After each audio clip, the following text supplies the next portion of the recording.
Ecuador enters its ninth consecutive day of protests, marked by heavy police repression, more raids and armed attacks on peaceful demonstrators, as the army declared the movement as a threat to democracy.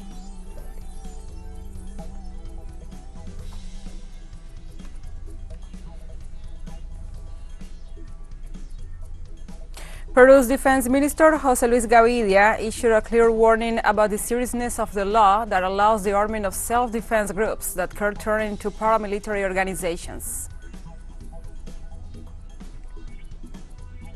Britain's railway workers began the biggest strike in more than 3 decades as the cost of living caused by surging inflation risks wider industrial action.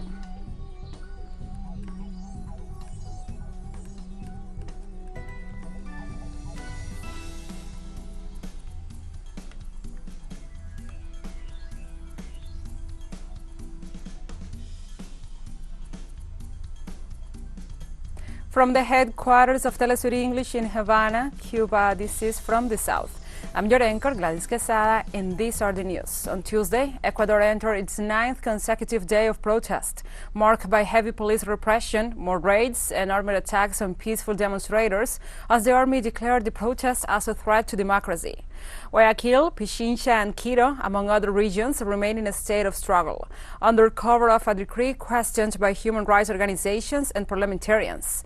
Avenida 9, the 9th Avenue in Guayaquil, has been taken over by thousands of demonstrators in rejection of the measures of the president, Guillermo Lasso, and the dictatorial turn that his administration has taken.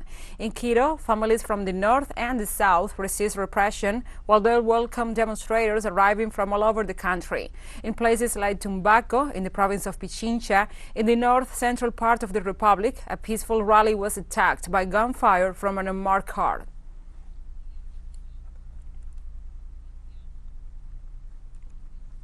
In the midst of the mobilizations and the violent attacks by the security forces after the Ecuadorian government decided by decree to extend the state of emergency, several public institutions in the country were besieged and raided. The eruption of authorities into the facilities of the National Polytechnical School, located in Quito, the capital of Ecuador, has caused enormous rejection. Authorities of the school issued a communique rejecting the attitude of the representatives of the security forces who, with threats and lies, intimidated guards and gained access to the campus. The academic board has recalled that the action of the security forces is a violation of Article 355 of the Constitution. The militarization of the academic institution follows similar action on the House of Culture on Sunday and the Parliament premises on Monday.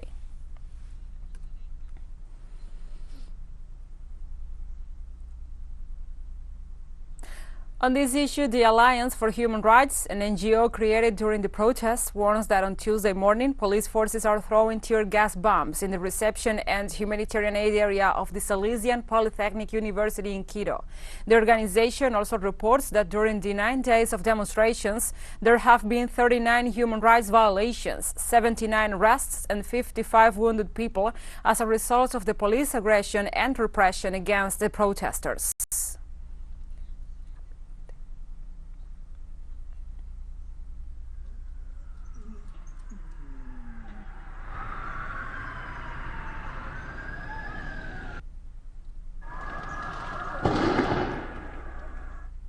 And the police repression in Quito extends not only to the institutions, but to all open and public venues. These images correspond to the vicinities of Patria Avenue, where police officers continue to repress demonstrators using full gears and devices to repel the protests. Let's watch.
Those were images of Ecuador's repression. Now we move on with the same topic. The disproportionate use of force by the military and police forces deployed under the orders of President Lasso has also been felt in the southern region of Ecuador.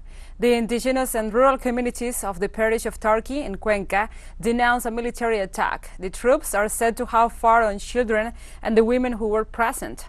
According to those affected, the fighting went on for more than half an hour. One member of the community is reported to have been arrested. Let's watch these images.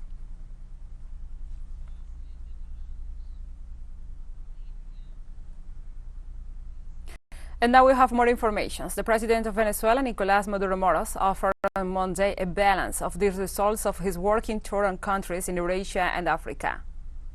During a meeting with the Council of Sectoral Vice Presidents of the country, the Venezuelan head of state highlighted the achievements and the issues developed during his recent international tour that began on June 7th in Turkey. In this sense, the President Maduro assured that there is a worldwide perception of the achievements, advances, as well as the economic recovery of the people of Venezuela, despite the unilateral coercive measures imposed against the country from Washington. The Venezuelan president also stated that the Eurasian tour had among its objectives to bring the message and truth of the Venezuela people.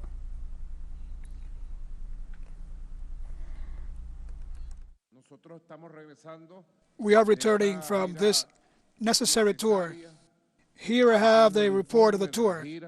I was studying completely the report of the Eurasian tour. We were there in those regions with much love, carrying the message of our people, carrying the truth of Venezuela. We were there. They received us with honors, with affection, with sincerity,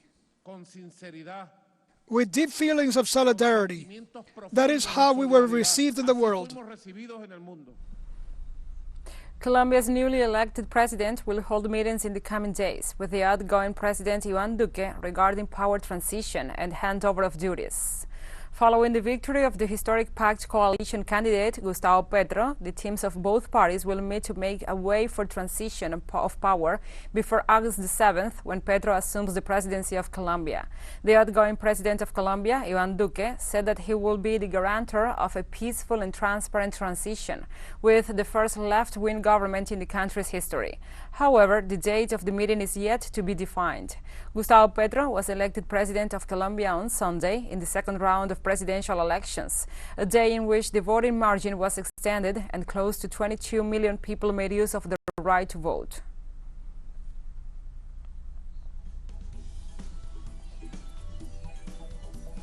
We'll take a short break now. Join us again after this.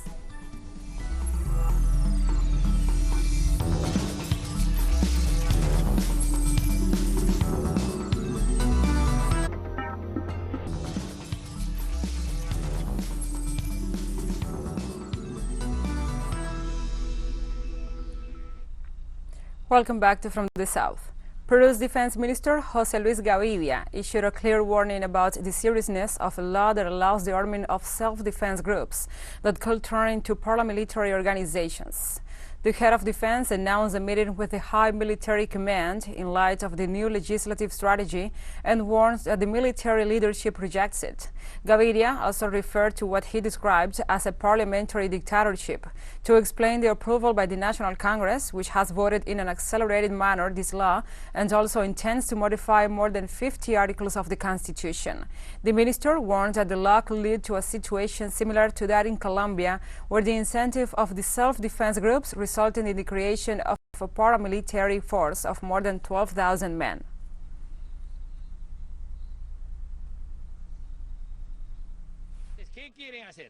Then, what did they want to do? A covert change of a constitution, a shadow assembly. I think we have to have a little more responsibility. I call on the congressman. I think it is only a group of congressmen of an extremist group that really wants to lead to a very dangerous situation, and particularly in the defense sector. They are approving express laws with unimaginable consequences. For example, the Self-Defense Committee will probably become in the future paramilitary groups with very serious consequences. It has already happened in Colombia. The self-defense in Colombia is exactly the result of these armed groups that reached the amount of 12,000 men in arms to the service of a drug trade. We have to take responsibility. We have to find out what is being done by those who have the task of defense, which was approved by the opposition with the unfavorable opinion of the executive and the armed forces of the Joint Command. On Tuesday, Bolivian authorities, led by the president of the plurinational state, Luis Arce, celebrated the Andean, Amazonian, and Chaco New Year 5530, in which they advocated for the unity of the South American country. Arce, who took part in the ancestral ceremony in Tiwanaku, which takes place in the archaeological complex of Tiwanaku, 70 kilometers from the city of La Paz, said he hoped that this day will be the beginning of a successful and healthy years for Bolivians. Accompanying Arce was former president and indigenous leader Evo Morales, the vice president David Choquehuanca, the representatives of diplomatic missions, local authorities, and the population in general. At least 222 ceremonial sites of the indigenous peoples of the national territory will celebrate on Tuesday the Andean, Amazonian, and Chaco New Year, which coincides with the winter solstice in the southern hemisphere and the summer solstice in the northern hemisphere, and it's a national holiday since 2009 under the government of the then president Evo Morales.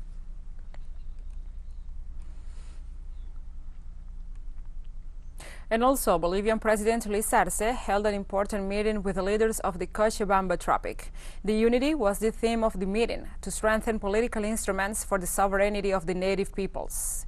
The event, attended by indigenous leader and former President Evo Morales, addressed a series of concerns raised by the 6 federations of the Cochabamba Tropic, relating to economic, productivity, social, health, education, and transport issues, among others. The threats against the progressive government and the structure of the movement towards socialism were also discussed at the meeting. Evo Morales thanked the President Arce, saying the meeting helps consolidated unity. Bolivian President spokesperson Jorge Richard seconded Evo Morales' words and said this meeting is only the first of more to come.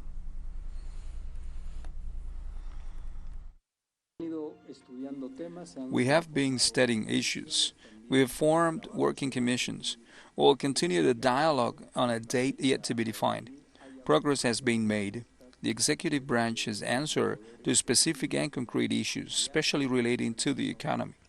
With reactivating the economy, this meeting is just a starting point. As I said, this is a process, and in the next few days, we will be agreeing when the next meeting will be held. Mexican Human Rights, Population and Migration Undersecretary Alejandro Encinas said Mexico combats abuses against migrants and the asylum seekers. Encinas said attention to migrants means dealing with problems like abuse and intolerance, repression, and even disappearance, the latter being the crudest expression of the risk faced by migrants. Encinas said that close to 1 million people have found opportunities in Mexico over the last 3 years. As a point of comparison, he mentioned that according to the last census, there were only 1 million foreigners in Mexico, most of them from the United States, but that at present that figure has tripled.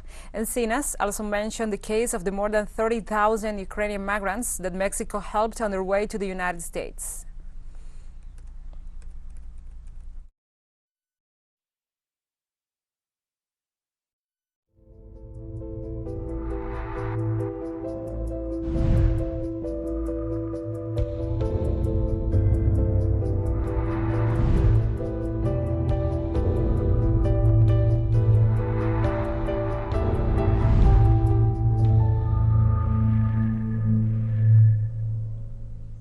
Now we address other topics. China has delivered its largest vaccine production plant exported to Africa in Morocco. The world's largest multi-purpose heavy-lift vessel, the Pileki, transported the vaccine production equipment from Shanghai to Morocco to assist Africa in battling COVID-19. With a total volume of nearly 40,000 cubic meters and more than 100 large-scale models, the vaccine production factory is the largest one China has exported to Africa. The delivery was completed smoothly in Morocco as the last batch of the equipment was unloaded from Pileki and directly transported to the construction site.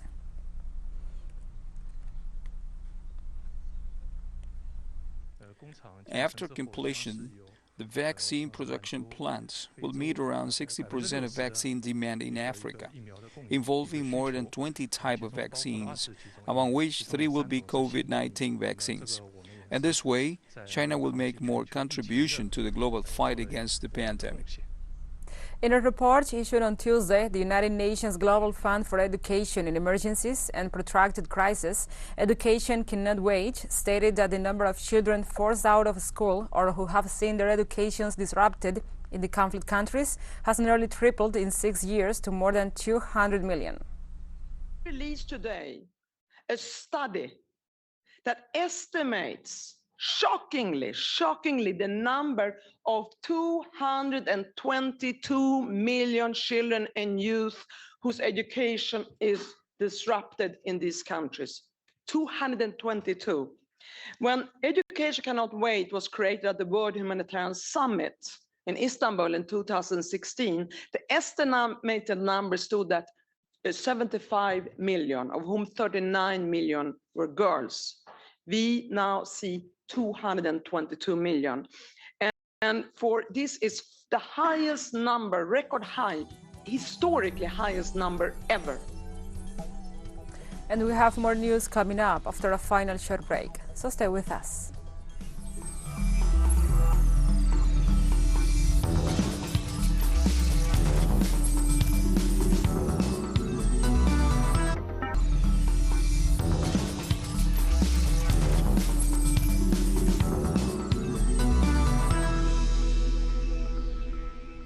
Welcome back. Britain's railway workers have begun the biggest strike in more than 3 decades as the cost of living caused by surging inflation risks wider industrial action. More than 50,000 members of rail union will walk out for 3 days in this week. Mick Lynch, the RMT General Secretary, described as unacceptable the offers of below-inflation pay rises by both overground trade operators and the London Underground. Transport Secretary Grant Shapps said the government was doing everything it could to minimize effects, but told the Parliament that around 20% of the planned services will operate. The strikes risk causing significant disruption to major events, including the Glastonbury Music Festival, as well as the national exams. The union argues the strikes are necessary as wages have failed to keep pace with UK inflation, which has hit a 40-year high and is on course to keep rising. And the Saudi Crown Prince Mohammed bin Salman began a 2-day visit to Egypt, kicking off a regional tour extending to Jordan and Turkey. The Crown Prince met with Egypt's President Abdel Fattah al-Sisi, a major ally, to discuss regional and wider international political affairs. According to information provided by Saudi officials, several agreements were drafted during the Crown Prince's regional tour, notably in the energy sector. Prince Mohammed will head to Turkey on Wednesday. The Crown Prince's regional tour came weeks ahead of a visit to Saudi Arabia by United States President Joe Biden, whose administration has lately sought to repair ties with Riyadh, despite him earlier calling the kingdom a pariah state.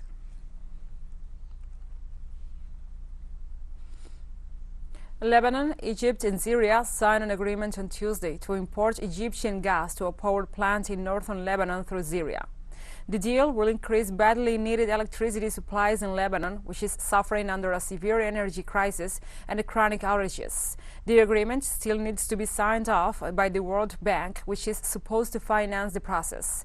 Experts have finished renovation work on the pipeline, which has been ready for months. Lebanese Energy Minister Walid Fayyad said that about 650 million cubic meters of gas will be brought to Lebanon through the pipeline annually to the Deir Ahmad power station in the north. He also said that the amount will lead to the production of more than 400 megawatts of electricity, adding 4 hours of electricity supplies a day.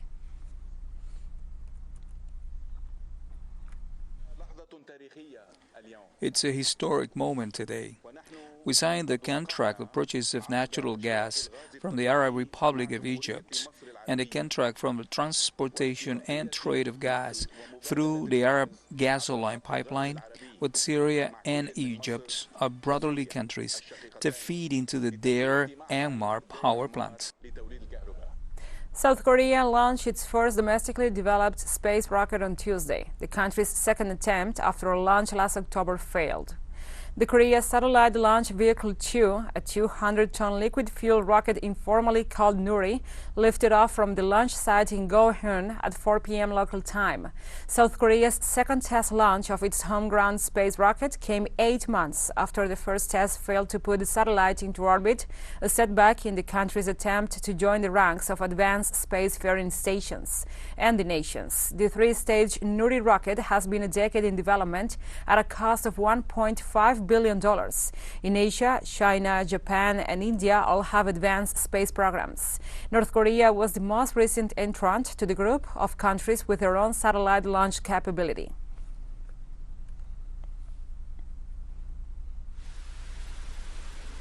And the International Yoga Day is celebrated on June 21st every year to spread awareness about the invaluable benefits of yoga. Practicing yoga might seem like just stretching, but it can do much more for your body than the way you feel, look, and move. It even helps with increasing flexibility, muscle strength, and body tone. It improves respiration, energy, and vitality. Every year, International Yoga Day, people gather at a place like yoga studios or other communal spaces and perform yoga together. World Yoga Day is celebrated internationally with a unique theme every year. This year's one was Yoga for Humanity.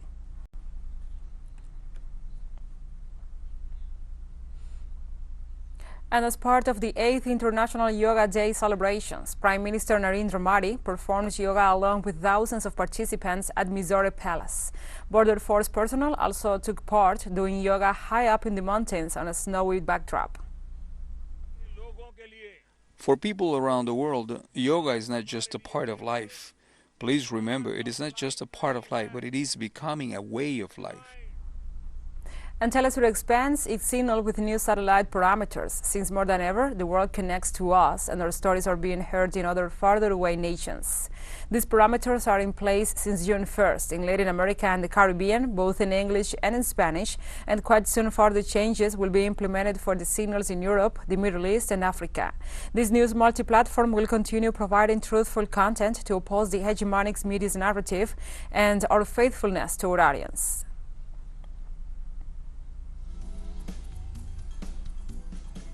So we have come to the end of this news brief. But remember, you can find this and many other stories on our website at telesurenglish.net. And also, if you feel so inclined, please join us on social media for all the latest news. We are on Facebook, Twitter, Instagram, and Telegram. For TeleSUR English, I'm your anchor, Gladys Quesada. Thank you for watching.